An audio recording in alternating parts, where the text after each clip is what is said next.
The Lord is my shepherd, I shall not want. He maketh me lie down in green pastures. He leadeth me beside the still waters. He restoreth my soul. He leadeth me in paths of righteousness for his name's sake. Yea, though I walk through the valley of the shadow of death, I will fear no evil, for thou art with me. Thy rod and thy staff, they comfort me. Thou preparest a table before me in the presence of mine enemies. Thou anointest my head with oil. My cup runneth over.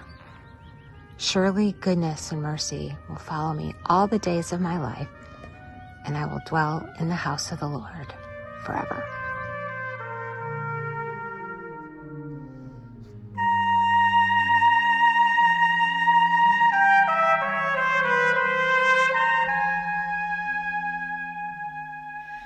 Well, guys, it has been a hot minute.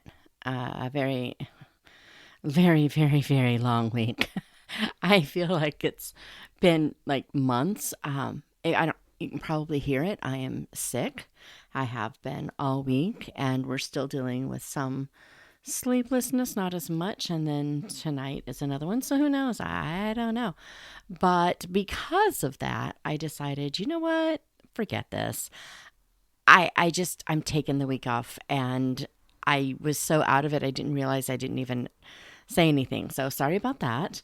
I wanted to go ahead and have like some of the giveaways figured out by today, and that hasn't happened. Hopefully I'll be able to do that in the next couple of days. But I decided instead I had done these video clips of bookbinding. I'm about ready to start 9 journals for my writing retreat that's coming up.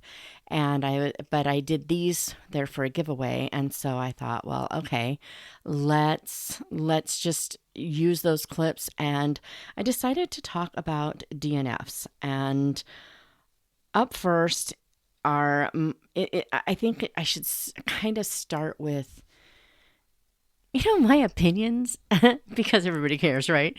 But seriously, it's like, what makes a DNF for me? And what do I think about DNFs? And what do I think about books? And so I have to put up front, and I'm sure people have figured this out, but on the off chance that you're new or you don't know who this weird Shattona Havoc is, I am predisposed to love every book when I pick it up.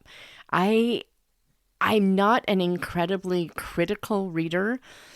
You're going to have to violate my conscience or bore me to tears before I'm going to just not find something in your book that I love. And so because of that, I love a lot of books. I mean, if you look at my star ratings, they're pretty high because I rate each book based on how it delivers what I expected it to deliver and make sure that my expectations were reasonable. I mean, once in a while you get this idea that a book is going to be something and it's not. And did the book promise to be that or did it not? Because if it didn't promise to be that, why am I getting all worked up about it? I can't rate a book based on what I wanted the author to write.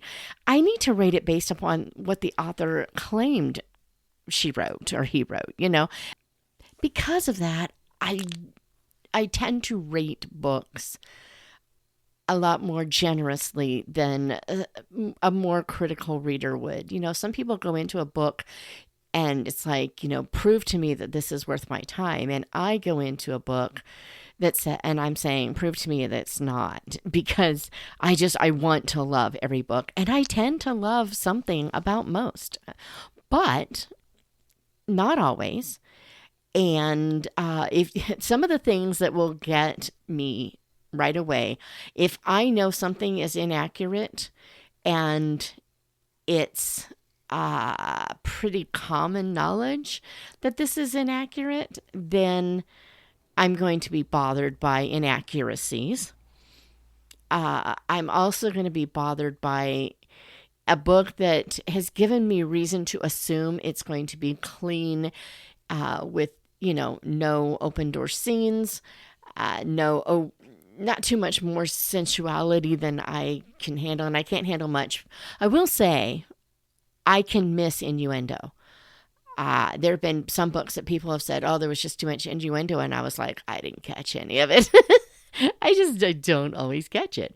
But then I'm also going to, like, particularly historical inaccuracies. Those are really the killers. And I have to remind myself to be kind and not to shred somebody when I come across something that, I mean, if I know off the bat that this is inaccurate, if I'm reading a book that takes place in 1801 and someone is wearing a wristwatch, you better tell me how rare and unusual and that this was specially made for you, because they weren't a thing. And I almost did it in my own, well, I did do it in my own book, and we managed to catch it in time. I made a joke.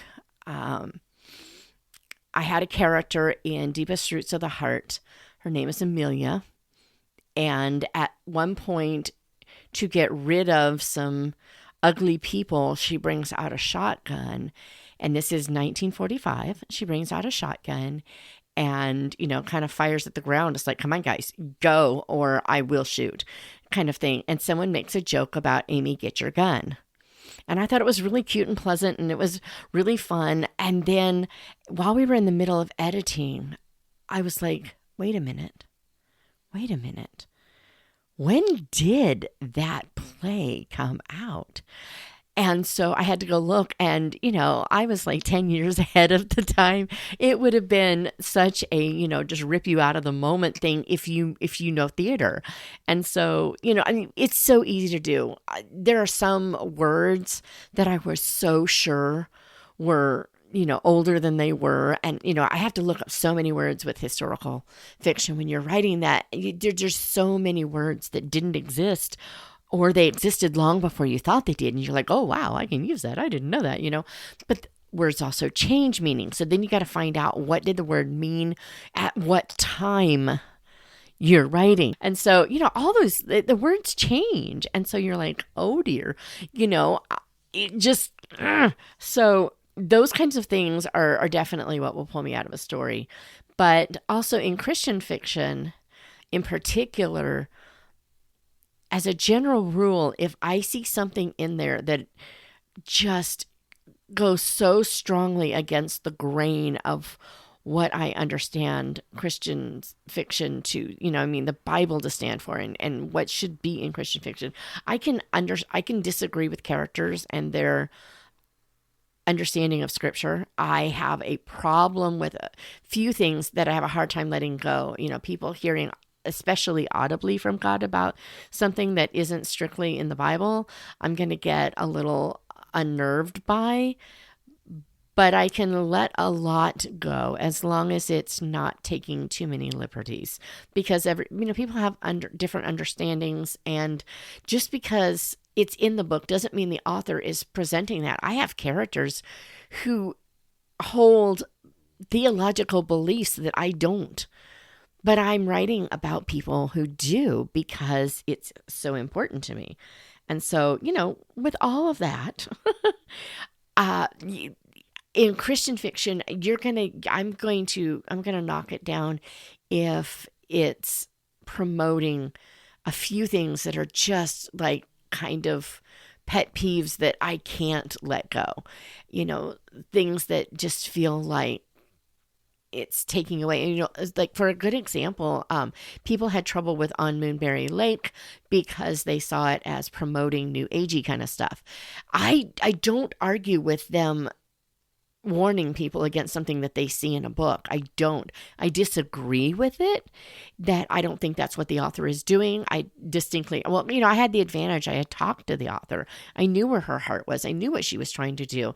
And I knew what was really important to her with this book. And that she wasn't trying to show every character as a strong Christian. She was showing, who is influencing whom and how that community was coming together and where it might be flawed and broken and what kinds of changes we might see in future books. She plans to write all of her books in this Moonberry Lake world. She has an entire podcast about the stuff in this world. So I kind of had a picture behind it when I read it. So I didn't see that at all. But if you didn't have all that, you would totally see that. And if that's what you see in it, you absolutely, in something claiming to be Christian, should be upset and bothered by it. So I did not have a problem there. I really didn't. With other people. I just also didn't have the same problem with it. I didn't see it promoting witchcraft. I didn't see it promoting New Age philosophies. I saw it as acknowledging that people might either see this or think this or accept something because they don't know the Lord. So that's the kind of thing that I'm going to see in a Christian fiction book. I would absolutely be objectionable if they were, trying to say that there's no big deal with, Christians dabbling in the occult. I'd be like, yeah, totally disagree with you there. So, for what it's worth, I there is also Thomas Nelson. They're not my favorite publisher because they're one of the first and one of the most prominent that have tried to write what they call bridge books, where it has all the Christian worldview in it without the Christ, because they want to have books that will pull people from general mainstream fiction into Christian fiction with these bridge books, to see that just because it says Christian or it's from a Christian publisher doesn't mean that you're going to get God just rammed down your throat. Well, I can even get behind that sort of kind of a bit. But on the other hand, I can't. Because here's the deal. It's a Christian publisher. And if they had created a new imprint for this, and that was the goal of this imprint, I wouldn't have had qualms. None. How people want to draw people into something faith-filled, as long as it's not dishonest or misrepresenting Christ, I have no problem with it. But because this is a Christian, so-called Christian publisher, who, by the way, for a long time was selling the most Bibles in the country, if not the world. So we're talking about a predominantly Christian publisher. When they stripped Christ, and I couldn't find Christ in books, but it's not all of them, but one after the other, that's what I was finding. When I started seeing that, it broke my heart, and I wasn't interested. So this is what I'm coming to. I mean, what's in my head and everything when I come to a book. This is what I'm expecting. And then, yeah. So first up, I'm only doing the DNFs that I have on Goodreads. And the reason I'm only doing the DNFs I have on Goodreads is because I couldn't remember all the other ones. I don't DNF a lot of books, but when I do, there's usually a very strong reason. Once in a while, and there's a couple on this list that don't fit that, but usually there's a strong reason. And I'm usually pretty disappointed, I'll just say. I mean, why is it that the books you're the most looking forward to sometimes are the ones that fail you the hardest? It's just like, it's almost like there's, someone's messing around with the content of the books just to stick it to you. And it just drives me nuts. Okay, so according to Goodreads, the number one on the top of my list, which is not my hardest DNF, and yet it might be, maybe. Yeah, I think it actually is. That's kind of funny. It's not intentional. But anyway, Dying in the Wool by Frances Brody. It's a Kate Shackleton mystery. The very first thing I had posted on it was oh, wow, I didn't expect this to have as many layers. Super cool. That's what I posted on my reading progress. Then that was on March 26th. March 27th, I did a DNF. And what I said about it is I tried to overlook the one sensual scene. I tried. But when another one came, I didn't bother to continue. It was 100% unnecessary. Yes, I want to know what happens, but not enough to keep reading through that. And if I had been reading a physical book, I would have flipped through to figure out, who's responsible, and then I would have closed the book. But I was listening, and I wasn't going to risk another, click a button and, oh, here's another one. At that point, I was done. And I think I was at 33% when I DNF'd. It says page 33. I seriously doubt it was page. I think it was probably 33%. So that was a no-go. And then this one was one of my most heartbreaking DNFs. I was reading about how much C.S. Lewis loved Phantastes or Phantastes, depending on, what part of the pond you're from, by George MacDonald. And I decided I wanted to read it because I love George MacDonald and I love C.S. Lewis. So I'm like, I'm all in, right? Yeah. So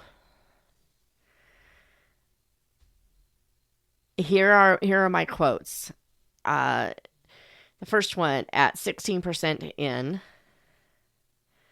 I'm trying to picture a young man, C.S. Lewis, reading this book and continuing it. First person, a fairy story. I think from this we see his quote, someday you'll be old enough to start reading fairy tales again, begin to emerge, okay?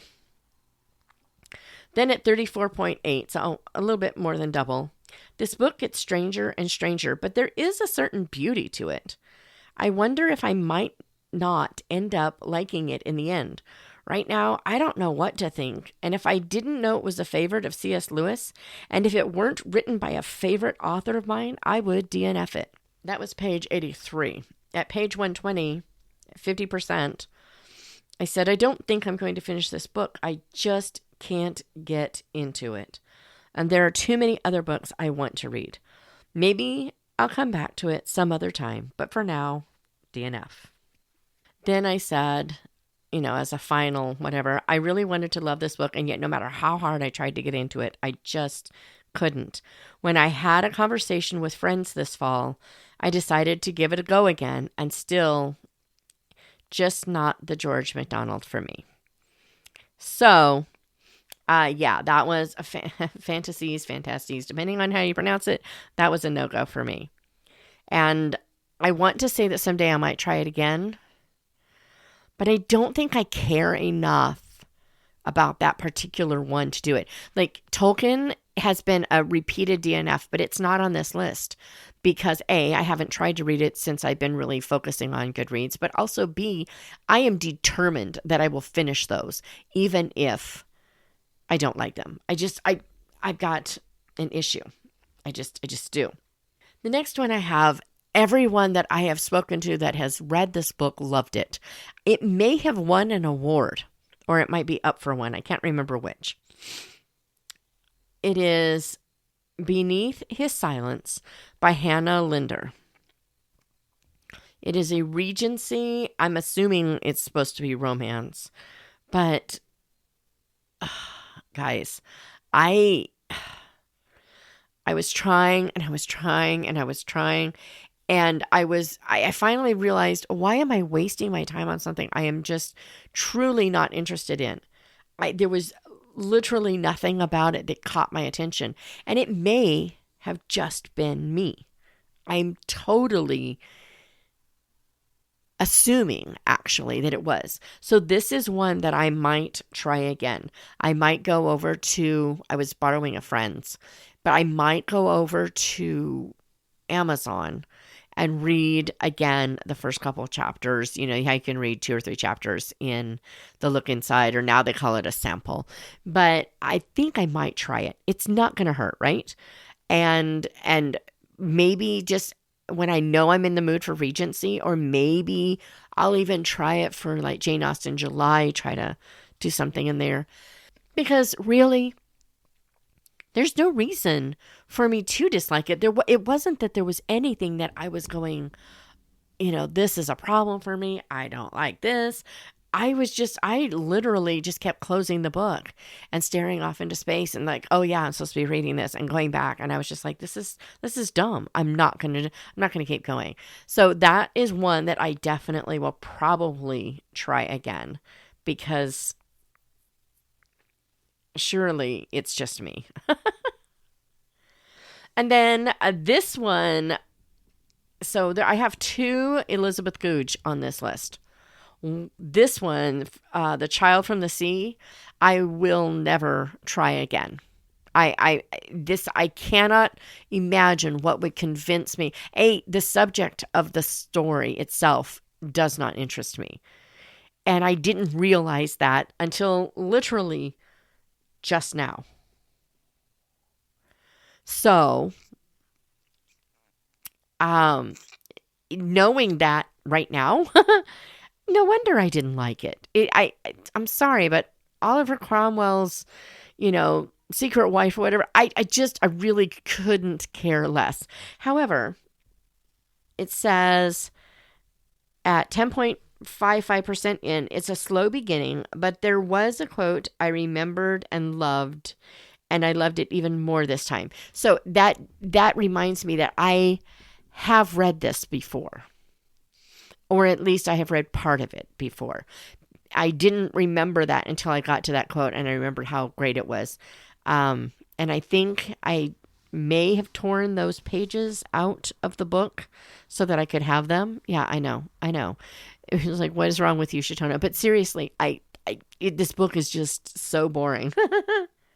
And here's that quote. It says, "There is only one sin that you need now to remember," said the man to the old parson, "and that is the one you must never commit.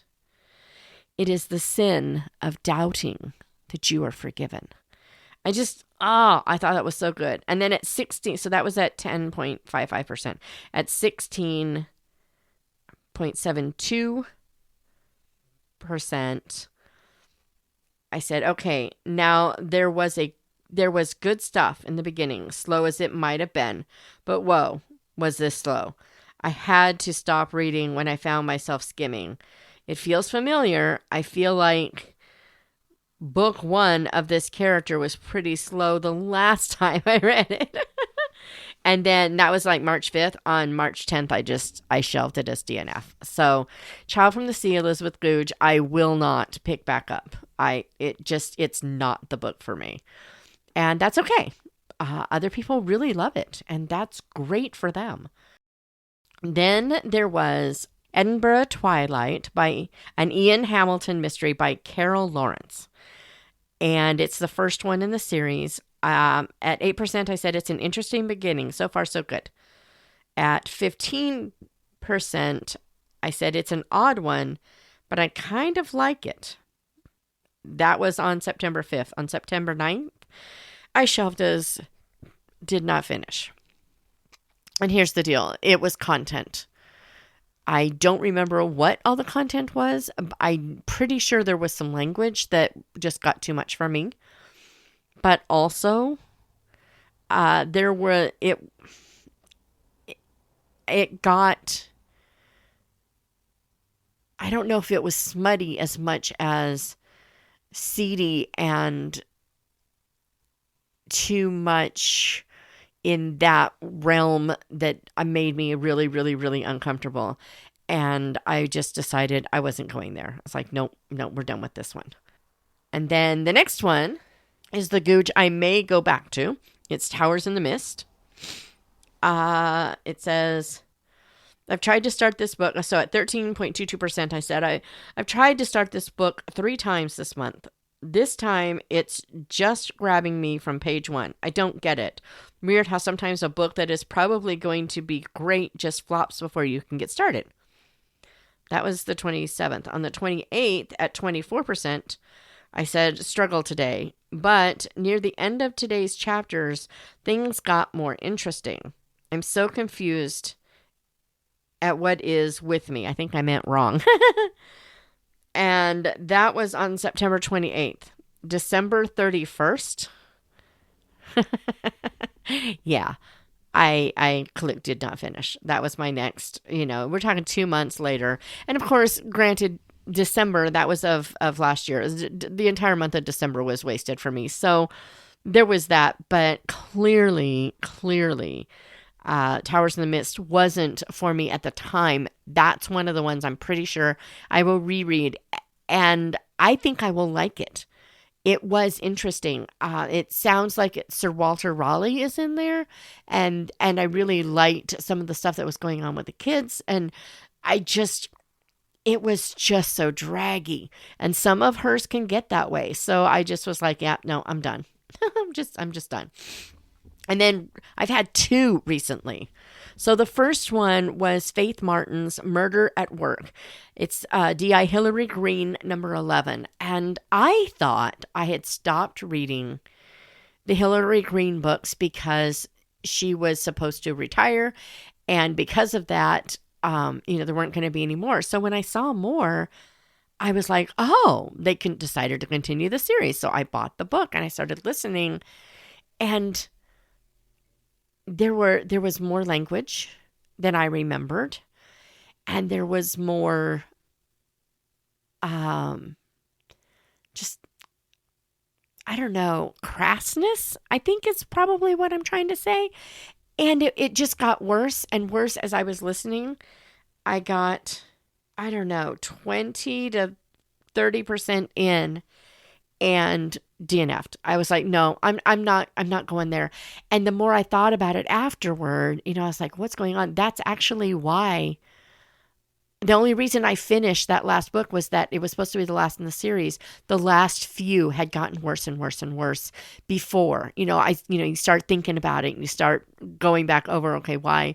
And they had started increasing quite a bit. And I didn't remember that until I had already gone back to this. So that one, I'm done with Faith Martin. There are too many authors that I don't have problems with for me to, and the ones that I already have of hers, like there's like Writer and somebody else, a mystery series. And I think I liked them and it was by her. And I don't remember there being a lot in those that I had issues with.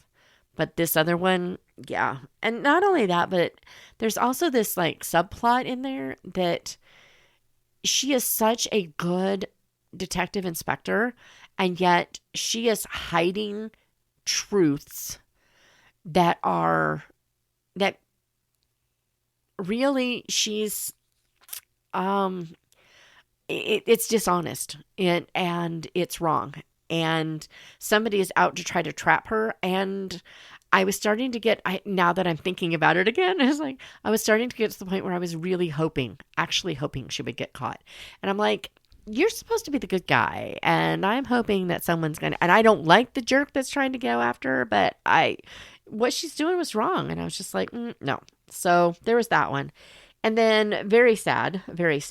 A few years ago, I read Driftwood something or another by T.I. Lowe, and I really, really loved it. It's like a sweet little romance, right? But there was so much depth and richness and just great stuff in that one that I was like, I love this, and I bought the other 2 in the series. And I had read the third one, not realizing I was reading the third. But I also put on a wish list that, we had like a gift swappy thing going. And I put on a wish list Lulu's Cafe by her. And I have wanted to read this forever. So I put it on this month's TBR and I pulled it out. And I was so excited. And I did not get very far in.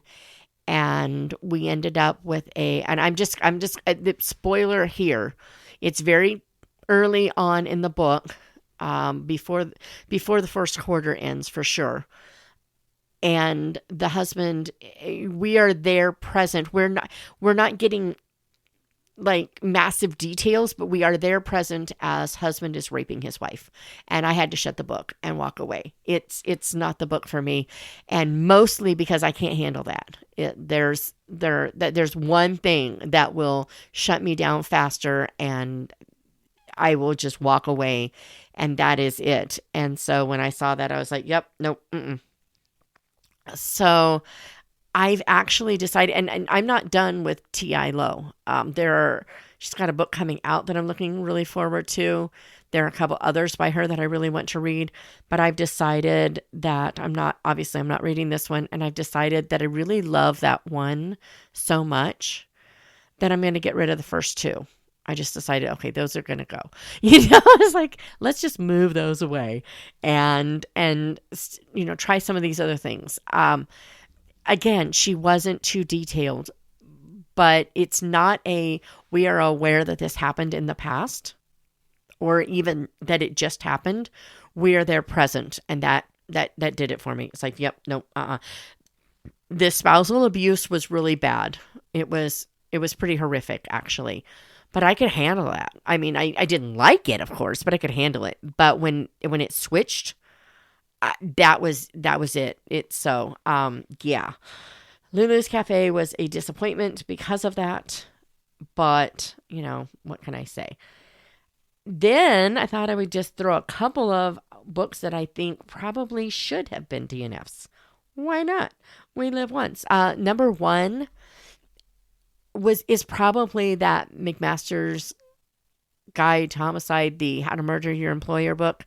Looking back, I probably should have DNF'd that book.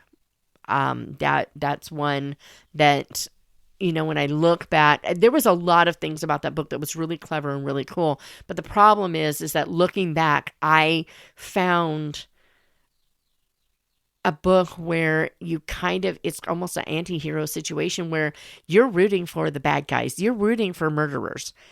And the minute I realized I was doing that should have been the minute I said, okay, as clever as this is, there's no justification for what they're doing. There's just literally none. And so I should have shut the book and walked away, but I didn't. And so that one should have been a DNF.